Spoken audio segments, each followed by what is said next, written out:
Letshuoer is one brand that just make good products, be it their legendary EJ07M or their latest offering Mystic 8. And today we have their Cadenza 12, a 12-driver Endgame offering. How good is it, you ask? Let's find out. First of all, special thanks to the Letshuoer for providing this unit, and all the opinions are mine. Let's start the review with package build and design, and first of all, the unboxing experience is amazing for this flagship product. It comes with IEM cable, ear tips, case and this interesting metal plaque. These things really make sense in Endgame product. While it will not enhance any of your listening experience, it gives you a very premium experience towards the product and the company. The IEMs are metal built, lightweight and small. They are minimally built like any other Letshuoer product except Mystic 8 of course. The metal shell is shiny and scratch prone. In fact, this unit has a lot of scratches since it is an old unit. This comes with a fabric coated 2-pin cable which is very nice and behaves really well as well. I generally do not like fabric cable. However, in this case it is sturdy fabric and do not make any microphonic noise. So overall, a very good experience with the cable. For comfort, Cadenza 12 is very good. It's lightweight, it's small and you can wear it for a long time. There's no ear pressure buildup as well. However, noise isolation can be improved a bit. Changing the ear tips helps a lot, however, it can be better. For ear tips, they sound best with Esla Sedna-Fit light ear tips, while SpinFit CP100, the bass had a better impact. For specification, this is a hybrid IEM with 1 dynamic driver and 11 balance armature each side, with an impedance of 16 ohm and a sensitivity of 110. Not a very hard IEM to drive. However, a decent DAC would create a very good sound with this one. It has a very nice scalability.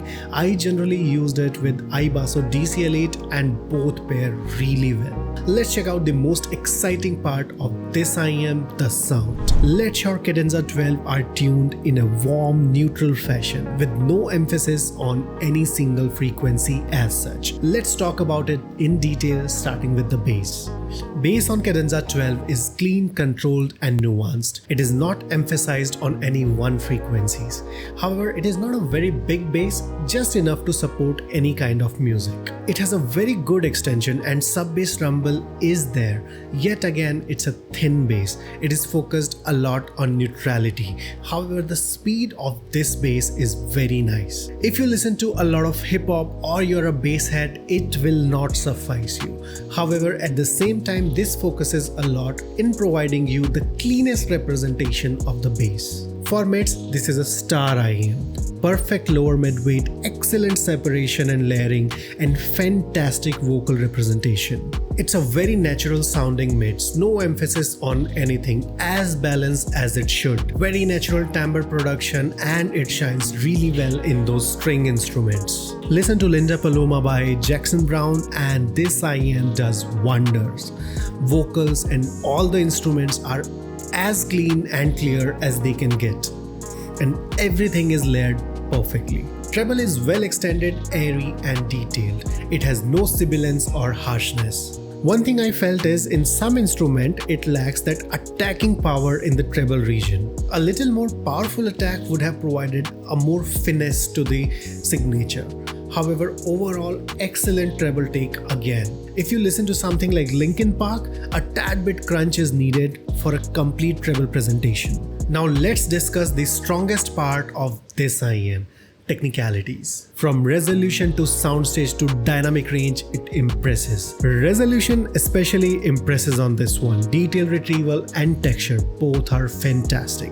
It's prominent and upfront. Sound staging is open and wide, and imaging is on point, very precise. Layering and separation is perfect again. It had no issues handling the dynamic range and at the same time creates a very good atmosphere as well.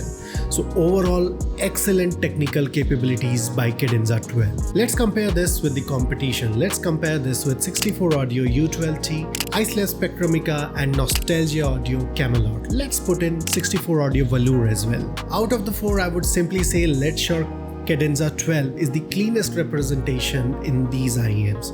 However, if we want to break it down further, if I talk about bass, again Cadenza 12 is thin, clean and neutral, so might not impress everyone. And at the same time, if you want a fuller and very physical representation, Velour is a better IEM. Though if you are someone who likes mid bass, again Spectrumica would be a better choice. For mids, Cadenza 12 and U12T produces a very good and neutral and clean mid-range. If you want a very natural and clean sounding mid-range, I would say U12T and Cadenza 12 are better choice.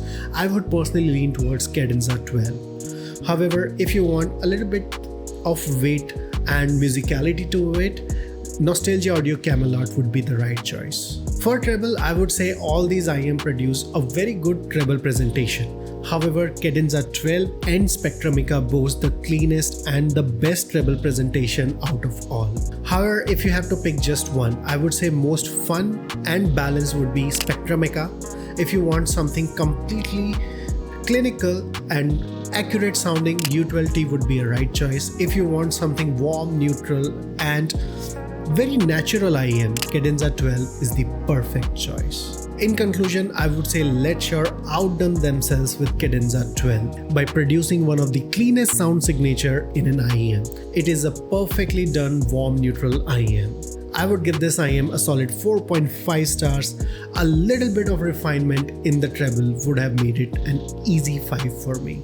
And this IEM gets TWX recommendation. Well, this was it for Letshuoer Cadenza 12. I hope you liked the review. Do share your thoughts in comments, do subscribe, like, and I'll see you on the next one.